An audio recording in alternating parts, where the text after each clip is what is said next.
welcome to Let's Build Your Dumpster Fire. I'm Brian Osa here with Matthew Ruxton and Danielle Irvin. How are you all doing today? I'm great. My house is back to healthy. So Ooh, far, no yay. snow days this week.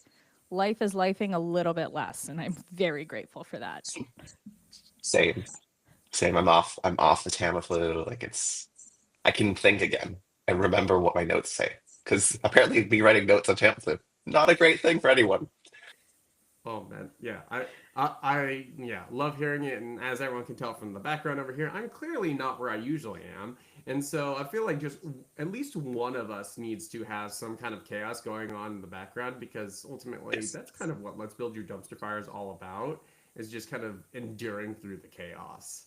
We can And guarantee that there is plenty of chaos to go oh around. yeah, I mean, where's the fun without it? That's just kind of part of going It's the new through. normal.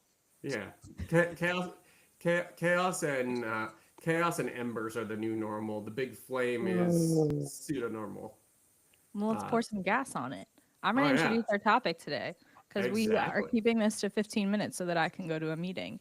Yeah. Um, but Mm, we are going to light up about some lead scoring today, primarily because HubSpot is sunsetting their legacy lead scoring app thing that was really just a property, and it worked really well. It just did not have a great UX.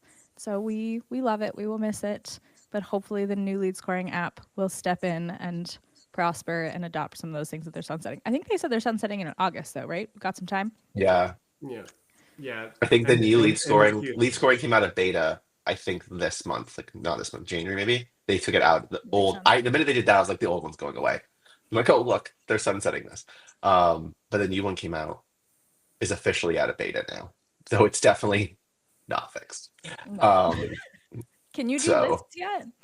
yes, but you can Oh, do lists. You just don't know what the list is because it shows the list by list ID and not by name. Because oh, we all know our cool. list IDs off by heart.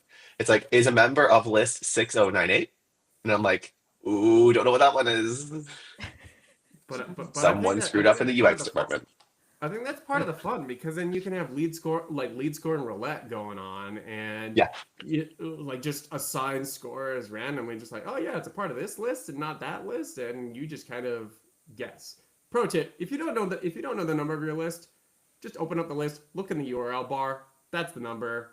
Use that if Oh, you ever get lost. it's 100% a UX bug because like when you click the drop down, it shows the names of the lists. It just doesn't show the name of the list where you would most need it, which is which one did I select. There's Ooh, that struggle in exports too. There's like some exported things show like the ID and not the name of the Yeah. person, like owners, I'm pretty sure shows IDs. Pipelines. Pipelines, yep. Pipelines for sure. There are lots of things that have like the numbers. Also, if you're trying to reference an integration in your drill downs, so like your recent conversion or your not recent conversion, your original source or recent source, the like app ID is the thing. So even though you see the name of the app, if you're like, Yeah. show me drill down two equals zoom info, not going to get anything. If you're like, drill down two equals this 12-digit number, there you go.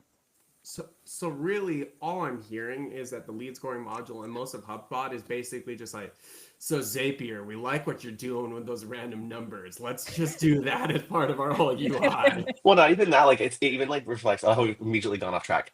The it immediately reflects in like I'm seeing it now. Like whenever you run if you're doing workflow actions and you're using a third party apps, like you're using like Google Sheets or Slack, because that's just what I use the most right now. Um, it will not show a channel name. It'll show its unique URL link, and for like a minute, then it switches over. Like it clearly the UX is like, oh, I'm supposed to show you something that you can read. Um, but then sometimes it doesn't, and it stays there, and you have to play a guessing game of like, is this the channel it's Yeah, supposed to be going to? You So yeah. yeah, I also don't have know to what's going on with reference, that. you have Oh, to do there's user a perfect IDs for Slack. workaround. Go, Danielle. I'm sorry. You have to do user IDs if you want to push a Slack message. You like if you want to actually send it to that person, you have to grab their Slack user ID. You can't like at their name or whatever their Slack Garbage. handle is. Yeah, it's Garbage. okay. There's a clear workaround for all of this, and that's actually what we're going to spend our next 10 minutes doing. And that Great. workaround is purely create an Excel spreadsheet and have all the unique user IDs of every particular thing that you could possibly use for any tool at all, and make sure you're updating that constantly because that's the new SOP. Mm, we No, just I'm taught just people how to kidding. We're not waste going to spend 10 minutes 3 doing that hours of because I think all of us would code. die. It would just kill so much time. That will get updated as much as your documentation that you said you were going to create is going to get updated. If Ooh. you're an intern and you've been subjected to building this spreadsheet, contact. The law office of urban Ruxinosa. Oh man, You may be entitled to compensation.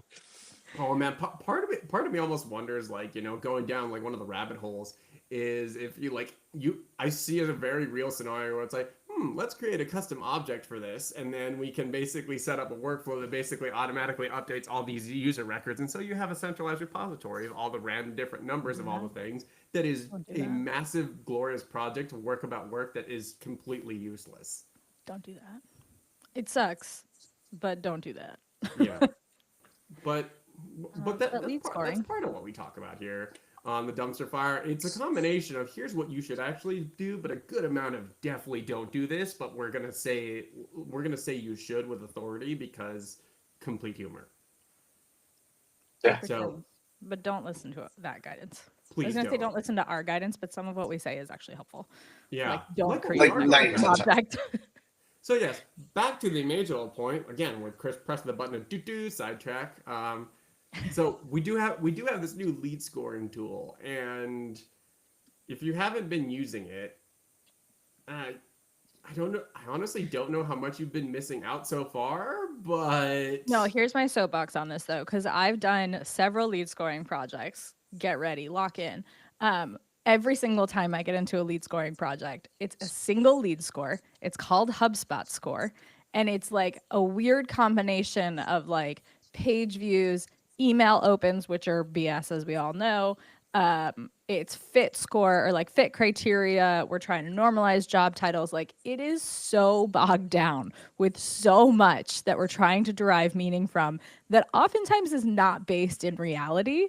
And I'm very happy that the new scoring app forces people to think about fit and activities separately. So that is Yeah. a huge win in this transition because Mhm. usually the lead scoring is like marketing driving this effort, making things up as they go, and then being like, and now it's 57. And like no Yep. one knows what that means, and it doesn't have any feedback loop, and it Yeah. really just doesn't do anything. And so in this transition that we're all forced to do, let's take a step back. Let's really think through this and make sure that it makes sense and look at the data on like, did your MQLs that have a threshold of 57 plus actually turn into opportunities or not? Because now's your Yeah. time to reset that anyway. I Now will I'm say I done. think it handles decay a lot better than the old scoring model did. Yeah.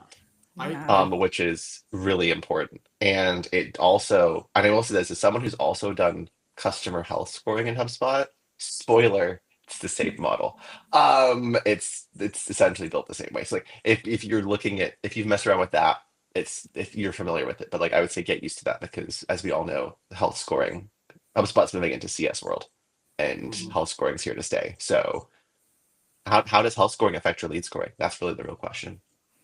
Yeah, and Ooh. to the point of that, like it makes a lot of sense, and that health scoring leading to lead scoring, I would argue is just a lot amount of the like that decay, like you were mentioning, because in the past you had only so many ways that you could use the HubSpot score to have the minus score. Just like, oh, did the email bounce once? Did it bounce more than once? Are they Yeah. visiting a careers page? And just like these arbitrary criterion that you log into like a marketing agency and be like, oh, is the customer this? Use this HubSpot score setup. Is it this? Use this customer Yeah. HubSpot setup. Versus you, both of your points, you can be much more intentional about that, and that I think that's going to lend it to what I think, Matthew. You're right on with the like the model, the lead scoring, kind of mimicking that of the customer health, because in in theory, a healthy lead should translate to a healthy customer. Yeah. Well, and when do you lead recycle? Because if you have a healthy customer that you could potentially upsell, How do you create them as a lead and add a lead score? Wait, question. Does the new lead scoring app actually score HubSpot leads? Or I think it's still just a property of It's the scoring contact center. contacts. It's scoring contacts. Hmm. We should So get like Yeah. those. so like well also let's don't like, we don't need we've done a soapbox on leads and I really don't want to go back there because then we'll not be done at 10. The because there's feelings. There's lots Four of feelings. minutes. And that's 4 coming back minutes. again. I know. I'm like that's I've also noticed like there's been an uptick in people talking about that, which if I ever find the person who does leads, still haven't found that project manager. When I find them, um I have words, strong words I Beware of need to share Matthew's with you. wrath. Yeah, Guys, because I last mean forever. the service sub team knows. They know my wrath, and they make fixes. But I think that there's so much like the lead score. I think it's important to do, but to your point, Daniel, so many people like do it and then leave it, Yeah. and then they don't go back. Like it's like a lot of things in HubSpot. HubSpot is not a set it and forget it tool, and if you've been setting up your HubSpot that way, it's not long term sustainable. You have to burn the house down every so often. Um, I think and Sarah and I did a Lunchable GTM ops on like how to rework your lead scoring and like when you should revisit it. I should dig up that link. Yeah, yeah, that would. It's on YouTube. I think that would be a good thing to do because honestly, I think that's going to be the way of the future for a lot of these lead scoring objects. It's going to be less about uh, like necessarily burning it down and starting anew because you kind of have those two ways of thinking where you kind of do it in like these like 1 point iterations of just like version 1.0 and then we forget about yeah, 1.1 1.2 1.3 whatever we just go immediately to 2.0 2 years later because why not Hmm. and we should be thinking about this a lot more iteratively and I think that's what the new lead scoring tool and the customer health tool and a lot of these new resources that are being put in place are intended to do. It puts it more in front of you. It engages with more things that are more important to your business and what you need to be paying attention to for either net new lead or ongoing customer so that you can tweak and refine this to find the right balance of driving the business. Oh yeah, I totally do have a audit your lead score. How to audit your lead score. Lunchable go to market ops on YouTube. and to I'll your bring. point, Danielle, you're like, is it lead? So right now there is an option that's like contact more company scoring, which opens Yeah. the door for like there could be an option to score other objects Mm-hmm. in lead scoring. But I think it's interesting, and maybe it's because I'm on enterprise plan. I get 50 scores. And Hmm. I think it's interesting. You can have a fit score, you can have engagement score, you can have combined score. Like I think there's a bit more. You can be a bit more like I want to have a score for fit, but I want a different score for engagement because someone could be a good fit and doesn't want to engage with us, and that's not like we should score them separately. Oh, Mm-hmm. absolutely. Um, And when you go like click create score, it asks you, do you want to do a fit score, which is more of like a static criteria, or do you want to do an activity score, which is what opens up the decay options? yeah, My complaint with that is that it only tracks HubSpot defined activities. So, like your yeah, sales activities or your like marketing email engagements. So, if you have something like a custom object that's pushing in details from another app or that's generating some other kind of campaign engagement, like maybe a form fill, you can't really score against that. I know Sarah found a workaround where you can score in decay against a workflow enrollment. And so she has like a blank workflow that she's enrolling Oh, people in just to like get that date you stamped. should be able to do it off of the custom events thing now. Like that was the whole reason for them bringing out custom events because you like we have custom True. events. That example I've done is custom events on a property. So like Yeah. I've said, like when this property changes, mark this event. Mark this But if as it's an event. a custom object property, when I Yeah, you can do it off of any property. it's been a couple minutes or a couple months since I've been in there trying to build things. But at the time, you like could not reference custom objects at all in the lead scoring tool. I think that's still true, but the custom event workaround is an interesting one.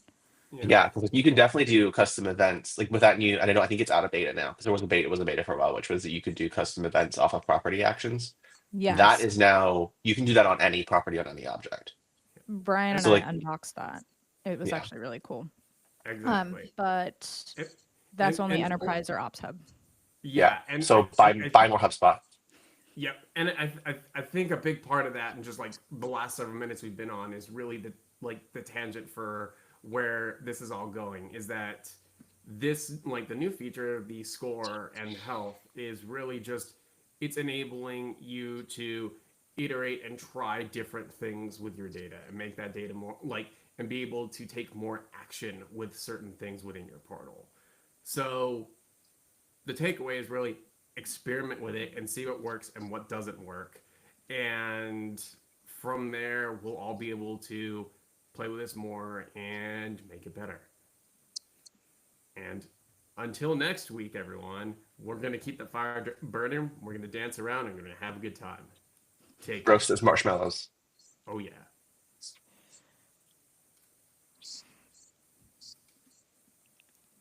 All right. All right, cool. We're offline. Yeah, I saw time. And I was just like, all right, I'm just going to quickly wrap this up before we go into another.